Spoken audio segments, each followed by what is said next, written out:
Hello, everybody. Marcus Guiliano here, your host of In the Weeds, real tales from real restaurateurs. And I have Jeffrey with me today. Hello, Jeffrey. How's it going? Hi, Marcus. I'm good. Very well. Thank you, Marcus. Very well. Thank you. And you? I'm doing fantastic. Give us a rundown of where you live, where your restaurant is, what you do. I am in Fuerteventura, which is in the Canary Islands in Spain. I have a little restaurant called Restaurant 15, or as we call it, 15 Fuerteventura. The reason that we call it 15 is because we have 15 items on our menu. We work our menu in what we like to think is quite a unique way. We work it like a league table. I keep track of what we sell, obviously, and every couple of weeks, what we do is go through our sales. Our most popular dish goes to the top of the table, to number one. The least popular dish gets removed, or as I like to say to customers, gets the elbow, so to speak, and we put something new on. So if you were to look at our menu on either Instagram or Facebook, you will see that number one, is our most popular dish, and number 15 is our newest dish, and it's a descending order of popularity from number 1 to 14. This is amazing. I love this. I absolutely love this concept. The one thing that restaurateurs don't understand is they don't run enough numbers. They don't do analytics. They don't understand. They don't run reports. They don't know their best sellers. And when we show them their best sellers, when they look at their best sellers, they're totally shocked. And sometimes they don't realize how little things they sell. This, you got the heartbeat of your sales every couple of weeks, every month. You're on that heartbeat, which is amazing. Yeah, well, and I'll be honest with you, it's a lot of work to change the menu. And what I did about 2 years ago was I took the responsibility away from one person, which at the time was our head chef, because it's a lot of pressure on that particular person to come up with a new dish every 3 to sort of 6 weeks. So what I did instead was decided to run a competition amongst my kitchen staff. So for you to come to the restaurant in the week and a half before we were to change the menu, with the menu, you will get an insert. And within that insert, you'll have a choice of 3 dishes. Whichever one of those 3 dishes we sell the most of is the new dish that goes onto the menu. So it keeps my kitchen staff engaged. It's a bit of bragging rights for the guys in the kitchen, because as you probably are well aware, there's some strong personalities in every kitchen. And it gives people something to talk about. And and they talk about it on Facebook or Instagram or stuff like that. And people we have a lot of repeat business, and people have their favorites on the menu. And sometimes people get a little bit upset when their favorite dish is dropped off the menu. But we always say to people, if you want that dish, give us a day and we'll bang it up for you, and it's no problem. Or bring in 20 of your friends and all order it. Yeah, exactly. Even better. Yeah. So restaurants, let's go back to this number game, because I really want to focus on this. This is so important. A lot of owners, managers run the numbers and they don't do anything about them. So you have a way of actually engaging your guests and really understanding what dishes are the performers for you here and taking advantage of it. This is like a win-win for the guests, for the kitchen staff, and for you financially. I would think this helps the equation. We look at some numbers on analytics on restaurants, and some chefs owners are so afraid to get rid of a dish that they're selling 3 of a month. They sell 3 a month, and they're like, I can't get rid of that dish because those 3 people ordered it and they might come back next month. And I'm like, yeah, no. That's not the right way to be thinking about it. So you're actually doing something with those numbers. That's awesome. Awesome. I love to hear that. So how long have you been open? We're coming up on 10 years now. 10 years. And what is the theme of your restaurant, compared to other restaurants in that area? I think that there's other places that market themselves as steakhouses, for example. Probably our main direct competitor does something similar to us, but not to the same degree as the menu change and all the rest of that kind of stuff. They have a menu that they stick with and just sort of do it from there. But funnily enough, somebody used to work for me. But everybody else is like, because we're a holiday resort, it's pub grub, or you go somewhere to watch football, soccer, that type of stuff, or entertainment, pub quizzes, that type of, and they have food thrown in. For us, there's a handful of restaurants, but most of them are like steakhouses, or, bigger is better, or you're going to get a chunk of steak with chips and salad, or a bit of fish with the same type of thing. One of our USPs is fresh vegetables.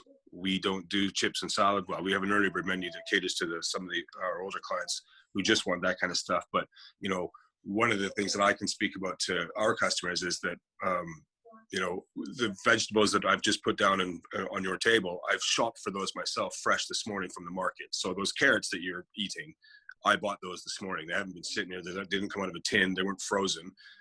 They were bought fresh by me. I picked them, if you know what I mean. So you can talk to people like that. And because of people being on holiday and not getting great food in the hotel or some of the other places around here, and they don't want chips, the amount of people who say, "Oh my God, we love your vegetables." Do you know what I mean? So that really works for us as well. That's fantastic. So this is basically an all tourist area then. It is, yeah. I mean, obviously there's local people who live here and stuff like that, and we get them. But a lot of them are the same as me. You know, they have their own business. They don't really have time to go out and sample all the local cuisine. So yeah, we are very much tourist based. All right, excellent. So you've been there 10 years. Obviously, you're not from the Canary Islands. Where are you from, and how did you get there? I'm Canadian by birth. My entire family is English, so I hold a British passport, which obviously allows me to live and work in the EU, or I did. But yeah, no, I moved to London, England back in the early 2000s, and I moved over here probably about 2007, 2008. I've been here ever since. So I guess you fell in love with the place. Yeah, it's one of those places that, you know, there's nothing really here. There's no, you know, we get a lot of windsurfing, a lot of kite surfing. We are on they have professional tours that come through here we get world championships in those disciplines here, that type of stuff. But a lot of people come here just because it's really laid back. There's a lot of nature here. We don't have big shopping malls. We don't have double lane highways, you know, ripping up and through the place. It's just laid back, not very, I don't want to say slow, but a really laid back way of life here, which is what attracted me to it. And the tourists come for the same reason, if you know what I mean. So that sounds great to me. That sounds fantastic to me. Being in the restaurant business, we all know fast paced. So I guess any advantage we can get to be in a low pace environment, low pace culture, would probably be a big benefit to all of us, especially us. Let me put it to you this way: we have one McDonald's on this that services the whole island. One. Wow. Okay. And that's only been open for about 6 years. Wow. Okay. All right. What was one of your biggest failures in the industry? Whether it's something you did there or before you opened the restaurant? 3 years ago, we opened an extension to our current location, and that was probably the biggest failure we had. If I could do it all over, I wouldn't have done it. I was getting a little bit of pressure from the building that we're in had changed hands. I was getting a bit of pressure from the landlord who wanted to open up basically the location beside us into something else. And instead, we took it on. We knocked a hole in the wall, did stuff like that, and it turned into just a great big white elephant.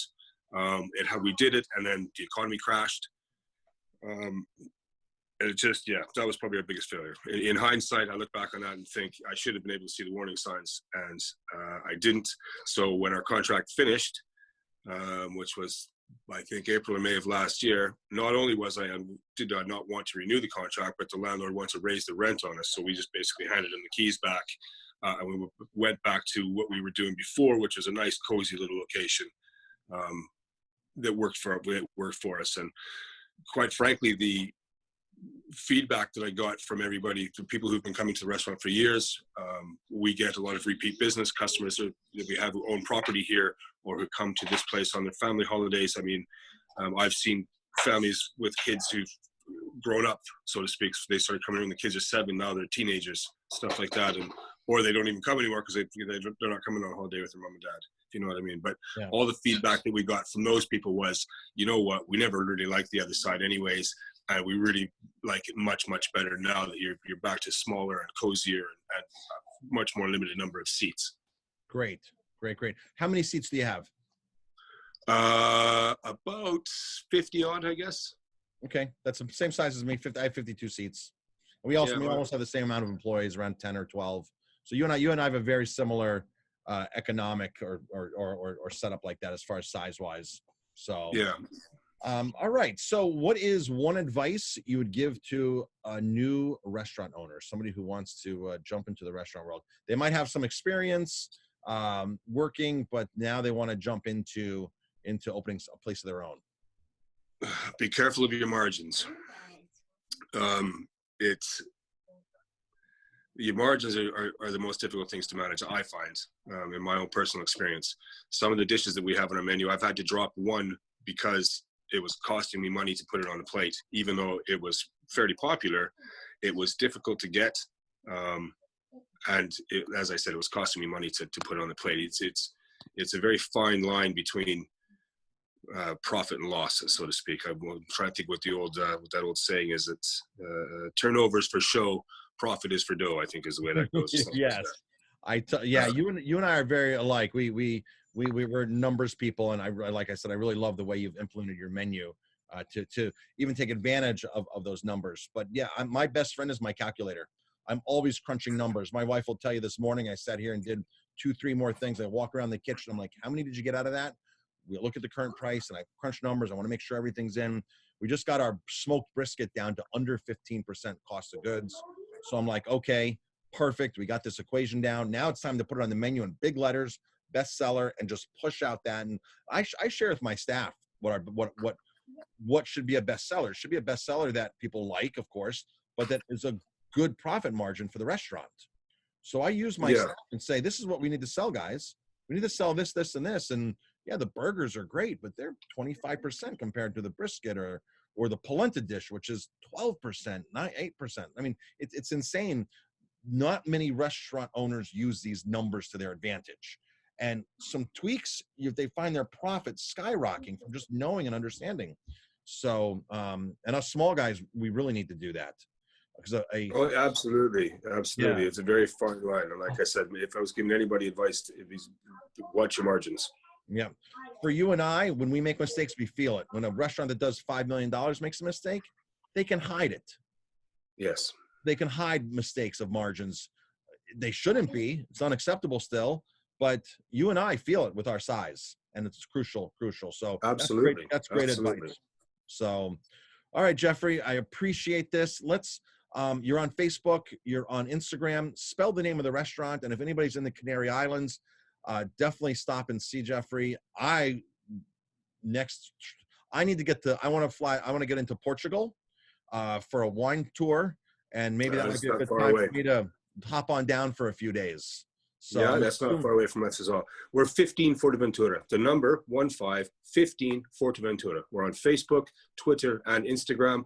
I do pretty much all the social media stuff myself. If you message us, you're talking to me directly. Love it. I love that concept. Awesome. All right, Jeffrey. Thanks for being on the show, and we appreciate it. And that's great. Thanks for having us. Thanks for having me. Tuning in, everybody.